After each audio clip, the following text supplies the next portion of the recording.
बिस्मिल्लाहिर्रहमानिर्रहीम। अस्सलाम वालेकुम। My name is Mohammad Safdar.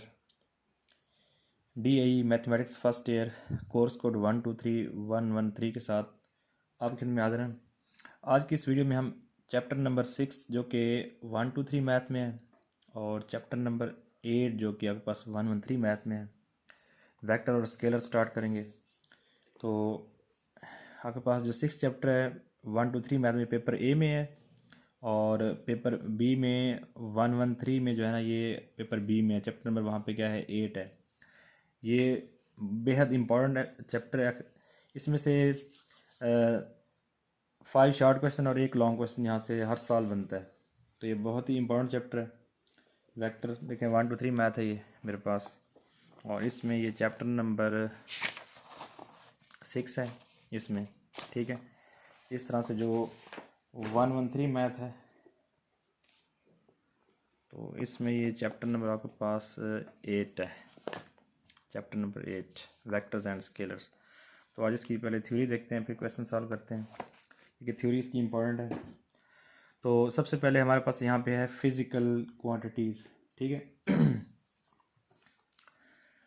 The quantities which can be measured are called physical quantities. हर ऐसी क्वांटिटी जिसको हम मेजर कर सकें, जिसकी हम पैमाइश कर सकें, ठीक है, उससे हम कहते हैं फिजिकल क्वांटिटीज़। जैसे लेंथ, मास, टाइम, ठीक है, इनको हम मेजर कर सकते हैं, तो ये फिजिकल क्वांटिटीज़ हैं। अब इसके आगे 2 टाइप्स हैं, एक है स्केलर्स और दूसरे के पास क्या है, वेक्टर्स हैं। तो स्केलर्स क्वांटिटी कौन सी होती हैं? ऐसी क्वांटिटीज़ जिनको डिस्क्राइब करने के लिए हमें मैग्नीट्यूड और एक प्रॉपर यूनिट की ज़रूरत होती है। ठीक है, those quantities which can be completely specified or describe by its magnitude and a proper unit. जैसे टाइम है, जैसे मैं कहता हूँ मेरे पास 30 सेकेंड्स है, ठीक है, 30 सेकेंड्स। तो 30 सेकेंड में जो 30 है ये मैग्नीट्यूड है, और सेकेंड आपके पास क्या है, सेकेंड आपके पास यहाँ पे प्रॉपर यूनिट है। जैसे मैस है, मैं कहता हूँ मेरे 10 kg, तो 10 इसमें मैग्नीट्यूड है और kg यहाँ पे क्या है, यहाँ पे प्रॉपर यूनिट है। इस तरह वॉल्यूम, डिस्टेंस, इसके भी क्या है, यूनिट्स होते हैं, और इसके साथ भी मैग्नीट्यूड होती है। फिर उसके बाद आती है वेक्टर्स। तो जो वेक्टर्स है ये ऐसी क्वांटिटीज़ होती हैं जिनको डिस्क्राइब करने के लिए हमें मैग्नीट्यूड, प्रॉपर यूनिट और साथ साथ डायरेक्शन की भी ज़रूरत होती है। ठीक है, इसमें मैग्नीट्यूड चाहिए, प्रॉपर यूनिट चाहिए और साथ क्या चाहिए, डायरेक्शन चाहिए। तो हमारे पास क्या होता है, वो वेक्टर होता है। जैसे फोर्स है, फोर्स हमारे पास क्या है, जब फोर्स हम लगाते हैं या फोर्स को अप्लाई करते हैं तो एक स्पेसिफाइड डायरेक्शन होती है। तो फोर्स जो है आपके पास ये वेक्टर है। वेलोसिटी है, एक्सेलरेशन है, डिस्प्लेसमेंट है, टॉर्क है, मोमेंटम है, सारी कौन सी क्वांटिटीज़ हैं, ये वेक्टर्स क्वांटिटीज़ की आपके पास एग्जांपल्स हैं। उसके बाद हम किसी वेक्टर को रिप्रेजेंट कैसे करते हैं। आप एक लेटर लेते हैं, उसके ऊपर एरो लगाते हैं या नीचे एरो लगाते हैं, या फिर नीचे सिर्फ लाइन लगा देते हैं, तो हम इस तरह वेक्टर को डिनोट करते हैं। फिर उसके बाद आती है मैग्नीट्यूड ऑफ वेक्टर। तो हमारे पास अगर कोई वेक्टर हो ए, अगर जब वो आप उसे 2 पैरेलल लाइन में इनक्लोज करते हैं तो वो क्या होती है, उसकी मैग्नीट्यूड होती है। तो हमारे पास ये मैग्नीट्यूड को डिनोट करने का ये मेथड है। फिर हमारे पास कुछ डेफिनेशन, जैसे यूनिट वेक्टर है, पहली डेफिनेशन। तो ऐसा वेक्टर जिसकी मैग्नीट्यूड क्या हो, यूनिटी, यूनिटी मीन्स के 1 हो, तो उसे हम क्या कहते हैं, यूनिट वेक्टर कहते हैं। और हम इसे डिनोट किस तरह करते हैं, हमारे पास एक वेक्टर है, ठीक है, इसके ऊपर हम कैप लगा देते हैं इस तरह, इसको ए कैप या ए हैड पढ़ते हैं, ए हैड या ए कैप पढ़ते हैं। तो हमारे पास ये क्या होता है, यूनिट वेक्टर। इसको डायरेक्शनल वेक्टर भी कहते हैं, इसको डायरेक्शनल वेक्टर। ये किसी भी वेक्टर की डायरेक्शन को शो करता है, डायरेक्शनल वेक्टर भी इसको कहते हैं। नेक्स्ट हमारे पास है पैरेलल वेक्टर्स और कोलिनियर वेक्टर्स। ठीक है, the vectors A and B are parallel if they are the scalar multiple of each other. हमारे पास 2 वेक्टर होंगे, ठीक है, ये हमारे पास पैरेलल या कोलिनियर वेक्टर्स की क्या है, डेफिनेशन है। 2 वेक्टर होंगे, आपस में वो क्या होंगे, इक्वल होंगे, ठीक है, लेकिन उनके दरमियान में कोई स्केलर नंबर एग्जिस्ट करेगा, तो हमारे पास कौन से होते हैं, पैरेलल या कोलिनियर वेक्टर्स होते हैं। तो इसका जो फार्मूला हो जाए, A is equal to N B, A is equal to N B, vector A is equal to scalar into vector B. तो इसमें एक स्केलर नंबर एग्जिस्ट करता है, तो आपके पास पैरेलल या कोलिनियर वेक्टर्स होते हैं। अब वेक्टर को 3 डायमेंशन में आप कैसे रिप्रेजेंट करते हैं? तो हमारे पास देखें, ये एक्स एक्सिस है, ये वाई एक्सिस है, और ये क्या आपके पास है, जेड एक्सिस है, ठीक है। तो आप वेक्टर ए को जो एक्स है उसके अलोंग यूनिट वेक्टर वो आई है, वाई के अलोंग यूनिट वेक्टर जे है, और के जेड के अलोंग यूनिट वेक्टर के पास के है। यहाँ आई जे के आपके पास क्या है, ऑर्थोगोनल या फिर यूनिट वेक्टर्स हैं। तो हम एक वेक्टर को रिप्रेजेंट इस तरह करते हैं, एक्स आई प्लस वाई जे प्लस जेड के। तो ये आप 3 डायमेंशन में वेक्टर को इस तरह रिप्रेजेंट करते हैं, एक्स आई प्लस वाई जे प्लस जेड के। उसके बाद किसी वेक्टर की आप मैग्नीट्यूड कैसे निकालते हैं? तो हमारे पास सपोज करें एक वेक्टर है एक्स आई प्लस वाई जे प्लस जेड के। तो मैग्नीट्यूड निकालने का फार्मूला होता है एक्स का स्क्वायर प्लस वाई का स्क्वायर प्लस जेड का स्क्वायर। तो ये हमारे पास मैग्नीट्यूड फाइंड करने का क्या है, फार्मूला है। फॉर एग्जांपल हमारे पास यहाँ पे एक वेक्टर है 2i प्लस 3j माइनस के। तो आपने इसकी क्या फाइंड करनी है, मैग्नीट्यूड फाइंड करनी है वेक्टर ए की। तो इसी फार्मूले को यूज़ करते हुए हम इस वेक्टर की निकालेंगे मैग्नीट्यूड। तो मैग्नीट्यूड को आप डिनोट करते हैं ए मॉड से, ठीक है। वेक्टर ए है ना, जब इसे दो पैरेलल लाइन में बंद करते हैं तो ये वेक्टर की क्या होती है, मैग्नीट्यूड होती है। ये इक्वल होता है अंडर रूट ऑफ, अगर इसे इससे कंपेयर करें तो यहाँ पे x जो है 2 है, तो यह आ जाएगा आपके पास 2 का स्क्वायर, और जो y है वो हमारे पास क्या है, यहाँ पे 3 है, तो यह आपके पास आ जाएगा 3 का स्क्वायर, प्लस जो z है इसे कंपेयर करें तो यहाँ कुछ नहीं है, तो मतलब ये -1 जो है ना, ये z की वैल्यू, तो -1 का स्क्वायर। तो ये आ जाएगा आपके पास 2 का स्क्वायर 4, 3 का स्क्वायर 9 और 1 का स्क्वायर 1 अंडर रूट, ठीक है। इन सबको ऐड करें तो आपके पास आता है अंडर रूट ऑफ 14। तो इस तरह आप किसी भी वेक्टर की मैग्नीट्यूड इस मेथड से फाइंड कर सकते हैं। जस्ट आपने ये फार्मूला अप्लाई करना है, ठीक है, X square plus Y square plus Z square, फिर इसको आपने उसका रूट लेना है, तो आपके पास क्या होती है, किसी भी वेक्टर की मैग्नीट्यूड होती है। नेक्स्ट हमारे पास है multiplication of a vector by a scalar. आप किसी भी वेक्टर को, ठीक है, किसी स्केलर नंबर से कैसे मल्टीप्लाई करते हैं, ये देखें ज़रा। लेट कर हमारे पास वेक्टर ए है, तो ये है 2i minus J minus 5k। आई जे के ऊपर कैप लगाना है या नीचे लाइन लगा देंगे, ठीक है। आप आई जे के को इस तरह भी, जैसे के है तो मैं इसे ऐसे भी नोट कर सकता हूँ, और के को मैं इस तरह भी डिनोट कर सकता हूँ, दोनों क्या होते हैं, ठीक सेम होते हैं। अब ये है 2a, 2 यहाँ पे क्या एक स्केलर क्वांटिटी है जो कि वेक्टर ए से मल्टीप्लाई होता है। तो आपने यहाँ पे सीखना है कि हम किसी भी वेक्टर से किसी स्केलर नंबर को कैसे मल्टीप्लाई करते हैं। तो ये हमारे पास आ जाएगा 2 अगर हम फाइंड करें सोल्यूशन में, ये आ जाएगा 2 मल्टीप्लाई वेक्टर ए। तो वेक्टर ए के पास है 2i minus J minus 5k। तो यहाँ से 2 टू ज़ 4i माइनस 2j और माइनस 10k। तो यहाँ इस तरह आपने 2a वेक्टर क्या कर लिया, ये फाइंड कर लिया, ठीक है।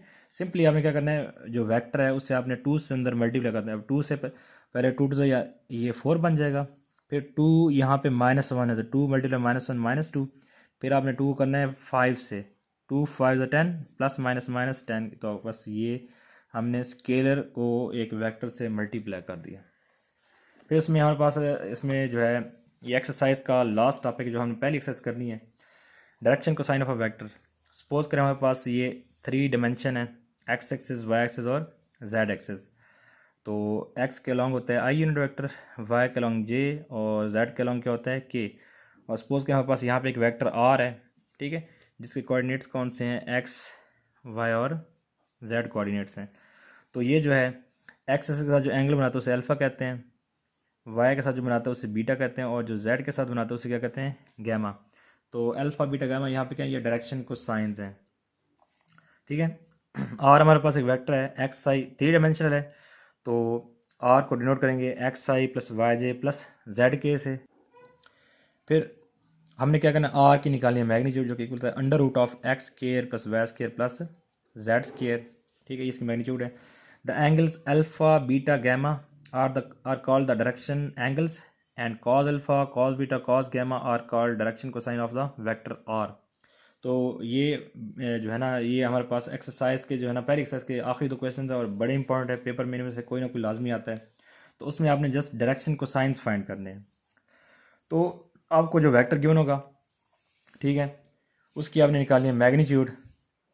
उसके बाद जो डायरेक्शन को साइन है, इसका हमारे पास फार्मूला होता है कॉस अल्फा होता है, देखें ये एक्स होगा, ठीक है, डिवाइडेड बाई इस पूरे वेक्टर की मैग्नीट्यूड, ये कॉस अल्फा आ जाएगा। कॉस बीटा कैसे निकालेंगे, कॉस बीटा हमारे पास आ जाएगा, यहाँ से लेंगे आप वाई, ठीक है, डिवाइडेड बाई इस पूरे वेक्टर की मैग्नीट्यूड, फिर कॉस गैमा, तो यहाँ से लेंगे जेड डिवाइडेड बाई पूरे वेक्टर की मैग्नीट्यूड। तो ये हमारे पास डायरेक्शन को साइन का फार्मूला आ गया, cos alpha X over R mod, cos beta Y over R mod, cos gamma Z over R mod.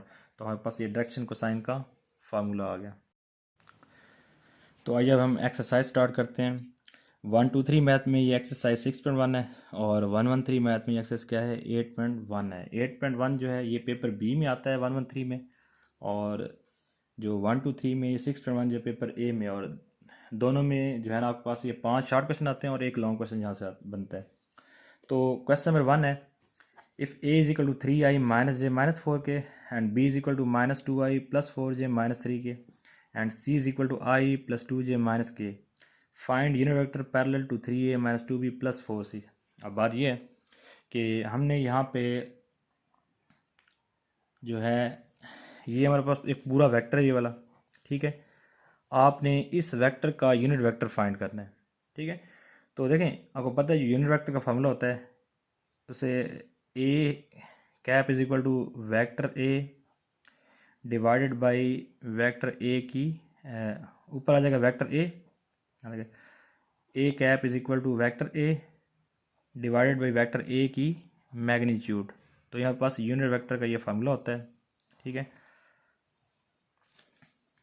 तो अब आप यूनिट वेक्टर जो है ना इसका फाइंड, सबसे पहले आपको यहाँ पे वेक्टर ए चाहिए पूरा, तो ये पूरा, ये आप सपोज करें ये पूरा वेक्टर ए है, ठीक है। तो पहले आप ये वाला वेक्टर फाइंड करेंगे, फिर इसकी निकालेंगे मैग्नीट्यूड। तो ऊपर वेक्टर ए की वैल्यू, नीचे उसकी मैग्नीट्यूड की वैल्यू, तो आपके पास क्या आ जाएगा, यूनिट वेक्टर आ जाएगा, ठीक है। तो सबसे पहले हम यहाँ पे हमारे पास जो वेक्टर गिवन है, हमारे पास ए जो है गिवन वो है 3i minus J minus 4k, और जो वेक्टर बी है ये आपके पास है माइनस 2i प्लस 4j और माइनस 3k, और जो सी वेक्टर है उनके पास है i प्लस 2j और माइनस k। तो हम सबसे पहले ये वाला वेक्टर फाइंड करते हैं, मीन्स कि आप 3a minus 2b plus 4c find करेंगे, ठीक है। तो ये इक्वल आ जाएगा पास 3 इंटू वैक्टर ए। देखिए हमने ये बेसिकली 3, 2 और 4 जो हैं ये स्केलर नंबर्स हैं और वेक्टर के साथ मल्टीप्लाई हो रहा है। आपको पता है हम कैसे मल्टीप्लाई करते हैं, मैंने पीछे थ्योरी में बताया आप लोगों को। 3 इंटू वैक्टर ए आ जाएगा 3i minus J minus 4k, ठीक है। फिर माइनस 2 इंटू वैक्टर बी, तो वेक्टर बी जो है आपके पास है माइनस 2i प्लस 4j और माइनस 3k। फिर आ जाएगा प्लस 4c प्लस 4, और यहाँ पे वेक्टर सी आपके पास आ जाएगा i प्लस 2j और माइनस k, ठीक है। मैंने यहाँ पे 3 के साथ वेक्टर ए को मल्टीप्लाई किया है, माइनस 2 के साथ वेक्टर बी को मल्टीप्लाई किया और प्लस 4 के साथ वेक्टर सी को मल्टीप्लाई कर दिया। नेक्स्ट स्टेप में हम क्या करेंगे, स्केलर मल्टीप्लिकेशन करेंगे। 3 को पहले 3 से, तो आपके पास आ जाएगा 9i यूनिट वेक्टर, और 3 को जब -1 से करेंगे तो आपके पास आ जाएगा माइनस 3j और 3 4 12 और माइनस 12k आपके पास आ जाएगा, ठीक है। 3 को पहले 3 से, फिर 3 को -1 से, फिर 3 को -4 से, तो आपके पास ये आंसर आएंगे इस तरह से। अब चूंकि ये -2 है तो अंदर इन तीनों के साइन चेंज, -1 प्लस 2 टू ज़ा 4i minus plus minus 4 to ज़ा 8j, फिर -1 प्लस 6k, ठीक है। 2 को पहले मैंने इससे किया मल्टीप्लाई, फिर 2 को 4 से, फिर 2 को आपने इससे मल्टीप्लाई कर दिया। इस तरीके से प्लस 4 है, अंदर साइन चेंज होंगे, ये जगह प्लस 4i प्लस 8j और माइनस 4k, ठीक है। इस तरह हमने क्या किया है, 3 को, 2 को और 4 को अंदर सबसे मल्टीप्लाई कर दिया। अब इसमें जो मेथड इजी है, पहले आई वाले पहले आप लिखें, आई यहाँ से प्लस 4i और +4i, ये आ जाएगा। उसके बाद जे वाली वैल्यू आपके पास है -3j, फिर -8j और फिर +8j, फिर के वाली वैल्यू -12k और +6k और -4k। ठीक है। अब आई वाली को जब आपने इन सबको ऐड करना है तो 9 + 4 13, 13 + 4 तो 17, यह पास आ जाएगा 17 इंटू आई यूनिट वैक्टर। यहाँ से देखें ये +8j -8j आपस में कैंसिल आउट, तो -3j आ जाएगा यहाँ पे। उसके बाद देखें -12 -4 तो ये बनता है -16, इन दोनों माइनस वाली वैल्यूज़ को अगर ऐड करें तो -16, फिर +6k, -16 +6 तो यहाँ से मिलेगा हमें -10k मिलेगा। ये हमने वेक्टर कौन सा फाइंड किया, 3a -2b और +4c, हमने ये वाला वेक्टर फाइंड कर लिया। ठीक है, हमारे पास ये वेक्टर आ गया। अभी हमें चाहिए इसकी मैग्नीट्यूड, तब भी हम यूनिट वेक्टर निकाल सकते हैं। तो अब इसकी निकालते हैं मैग्नीट्यूड, आ जाएगा 3a -2b +4c की मैग्नीट्यूड। और आपको पता है मैग्नीट्यूड भी हमने पहले फाइंड की है, x square + y square + z square. तो x की वैल्यू यहाँ पे 17 है, तो यहाँ से हमारे पास मिलेगा 17 स्क्वायर। ठीक है, और प्लस जो y है उसकी वैल्यू -3 है, तो -3 का स्क्वायर प्लस z, तो z इसमें -10 है तो -10 का स्क्वायर। तो 17 का स्क्वायर आपके पास क्या होता है, ये होता है 289 प्लस -3 का स्क्वायर +9 होगा, क्योंकि स्क्वायर है माइनस प्लस हो जाएगा। इस तरह -10 का स्क्वायर +100 होगा। आप इनको सबको ऐड करें तो 289 + 100 तो ये 389 + 9 तो 398, 398। इन सबको ऐड करने से आपके पास आंसर आ गया। ये आपने 3a -2b +4c फाइंड कर लिया। ठीक है, अब आपको पता है यूनिट वेक्टर निकालते हैं ना, आप लिखेंगे यहाँ पे यूनिट वेक्टर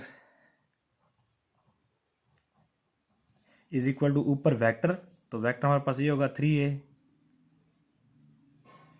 -2b +4c। नीचे इसी वेक्टर की मैग्नीट्यूड, तो आपके पास क्या होता है, यूनिट वेक्टर होता है 3a -2b +4c। ठीक है, तो यहाँ वैल्यू लगाते हैं। वेक्टर जो हमने फाइंड किया वो ये है 17i, और जगह 17i -3j और -10k डिवाइडेड बाई इस वेक्टर की मैग्नीट्यूड, तो आपके पास आएगा 398 का √। तो ये हमने फाइंड किया यूनिट वेक्टर। ठीक है, क्वेश्चन को दोबारा एक दो देख लें। क्वेश्चन है कि ये हमारे पास 3 वेक्टर्स हैं ABC, तो आपने इस वेक्टर का यूनिट वेक्टर फाइंड करना है। तो देखें हमें यूनिट वेक्टर के लिए चाहिए होता है वेक्टर और नीचे उसकी मैग्नीट्यूड। तो सबसे पहले ये वाला वेक्टर फाइंड करेंगे, सिंपल 3a -2b +4c। 3 को वेक्टर a से, -2 को वेक्टर b से और 4 को वेक्टर c से, फिर अंदर मल्टीप्लाई करेंगे, इसको करेंगे सिम्प्लीफाई, तो वहाँ से हमारे पास ये वेक्टर आ जाएगा। ठीक है, फिर हम निकालेंगे इसी वेक्टर की मैग्नीट्यूड, तो वो तो फार्मूला होता है x² + y² + z²।